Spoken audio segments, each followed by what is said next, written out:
AutoZone is your one stop for better stopping power, helping you save time, money, and a lot of sanity by doing the job yourself. Now, to do the job right, you'll need the following tools, which can all be found at AutoZone, including a Caliper Compression tool and a torque wrench, which are both available through AutoZone's Loan a Tool program. Before you begin, you'll want to refer to the precautions section in your car's owner's manual for any special callouts or warnings. It's also a good idea to have a repair manual on hand to refer to during this job and any future jobs you decide to tackle. AutoZone recommends wearing safety glasses and gloves during your repair. And while not all new brake pads come with hardware, you can always pick some up at AutoZone. At any time, feel free to use the description section to jump ahead in the video. And while you're not changing your rotors today, now is a great time to check them for any irregular wear patterns or signs that they need to be replaced. Before you install the new, you have to take off the old. And while a 2004 Chevy Impala is being shown here, the same steps will help you with your vehicle. Now it's time to remove the wheels.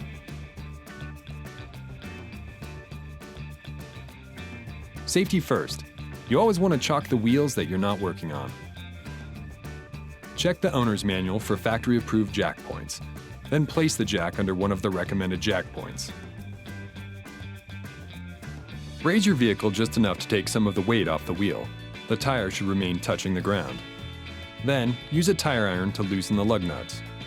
You can use the tire iron that came with your car, or you can grab a Duralast tire iron from AutoZone as shown here. Raise your vehicle to the appropriate height, then place the jack stand under the vehicle, near where the jack is touching it. Once you have the jack stand in the appropriate place, slowly lower the jack until the vehicle is resting securely on the jack stand.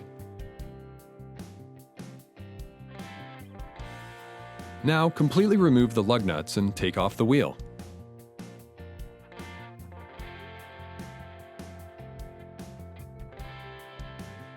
Next, the brake caliper is removed. Before the caliper can be removed, the caliper piston might need to be pushed back to clear the rotor, and a flathead screwdriver or an angled pry bar tool is all you need. Next, loosen the two caliper bolts on the back of the caliper.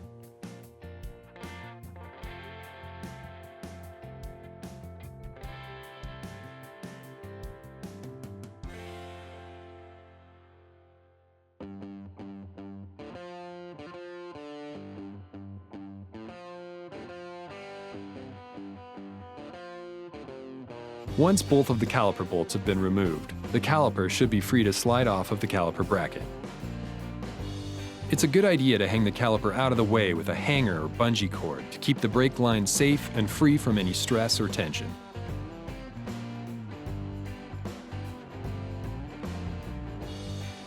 Now it's time to remove the caliper bracket.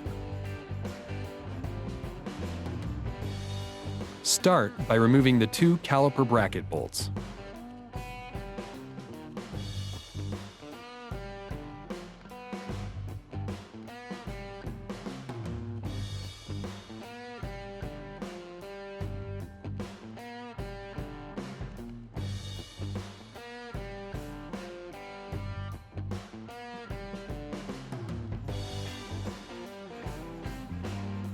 Once the bracket bolts are out, you can remove the entire unit by sliding it off the spindle and the rotor. Now the old brake pads and hardware should be easy to remove.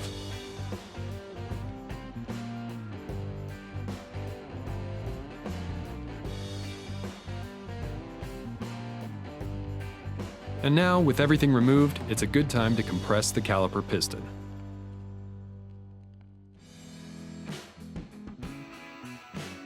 Some bleeder valves may have a small dust cap to protect the valve. Make sure to remove the valve cap first. Then, use your 10mm socket wrench to open the bleeder valve. This is what allows the brake fluid to come out. You'll want to use a brake bleeder kit or a drain pan to catch the brake fluid. You want to keep the bleeder valve facing up to prevent air from getting in, and try to make sure no brake fluid gets on any painted surfaces. A caliper compression tool and an old brake pad will make life easier and help protect against damaging the caliper. And with the free AutoZone Loan a Tool program, you can borrow one without purchasing a new one for a single-time use.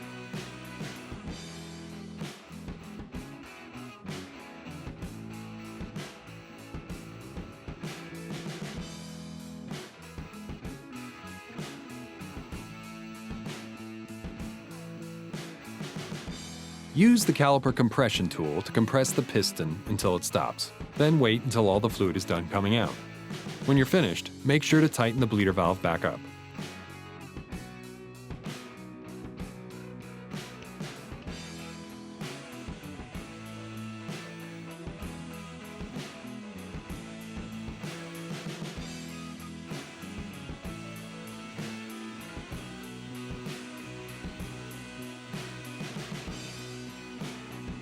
Now's a good time to look over your rotor for signs of uneven wear patterns, and a micrometer tool will check the thickness, helping you determine if it's time for new ones.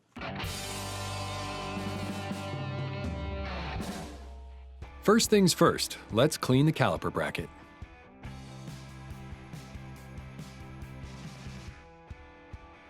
Be sure to clean away any dirt or debris from the caliper bracket before installing new hardware and brake pads.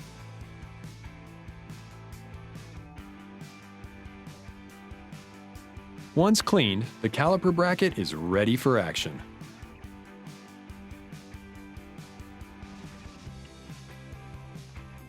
Now, install the new brake pad hardware.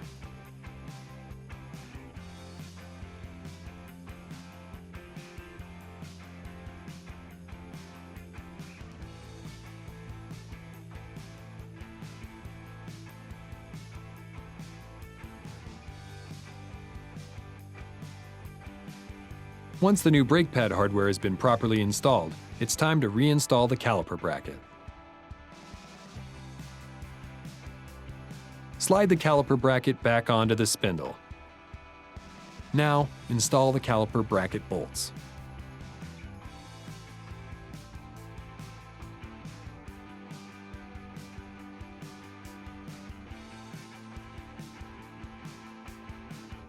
Now, tighten the caliper bracket bolts to the right specifications.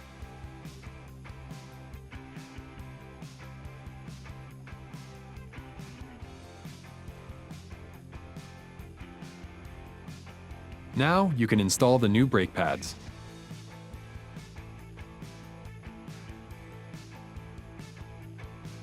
Make sure you apply brake grease to your brake pads where the pads fit into the hardware. But also make sure not to get any grease on the side of the pad that contacts the rotor.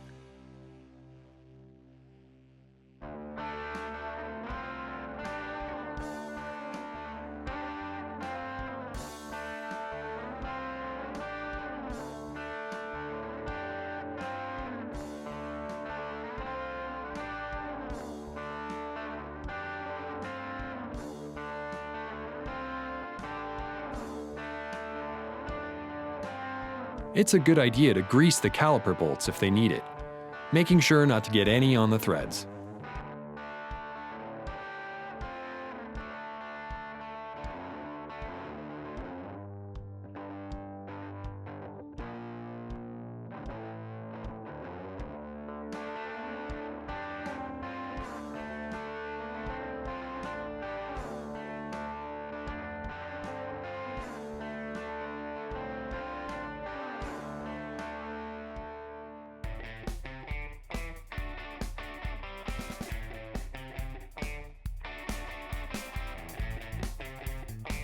Before you reattach the caliper, it's a good idea to apply some brake caliper grease to the places that contact the back of the brake pads.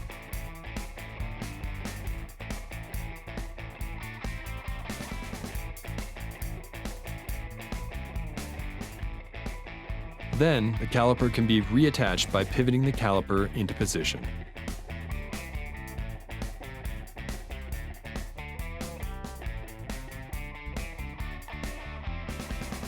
And now you're ready to reattach the caliper bolts. It's also a good idea to grease the caliper bolts if they need it.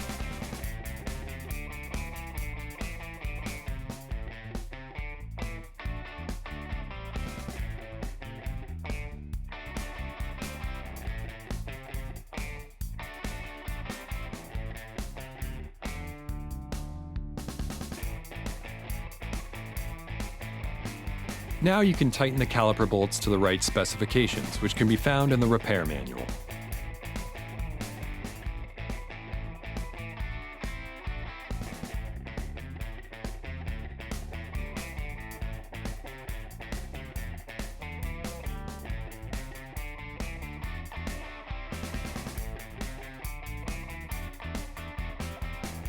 Once the caliper is reinstalled, it's a good idea to bleed the brake one more time to make sure there isn't any air in the system.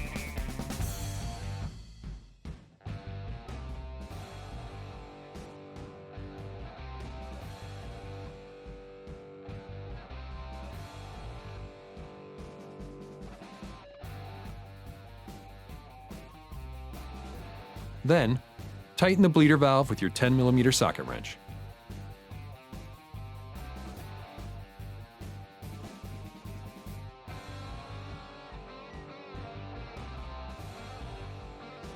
Last but not least, it's time to throw the wheel back on.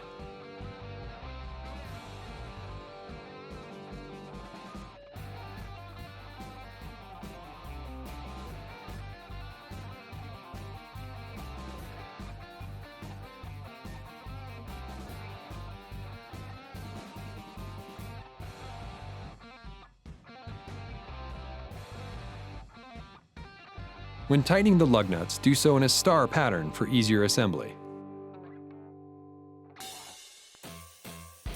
Now you can jack your vehicle back up enough to remove the jack stand.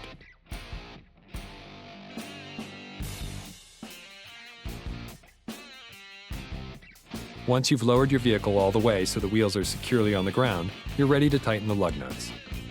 A torque wrench can help and is available with the free AutoZone Loan a Tool program.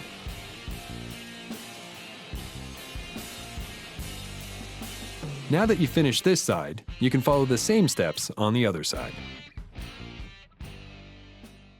Now it's time to prime it, pop it, and pour it in.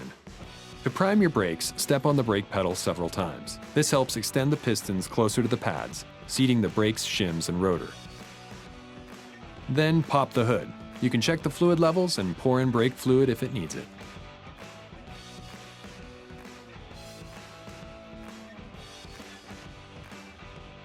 And remember, it's a good idea to follow the 30-30-30 rule to break in your new brakes. And be sure to check out our other DIY videos on our official AutoZone channel. Thanks for watching. Get in the zone, AutoZone.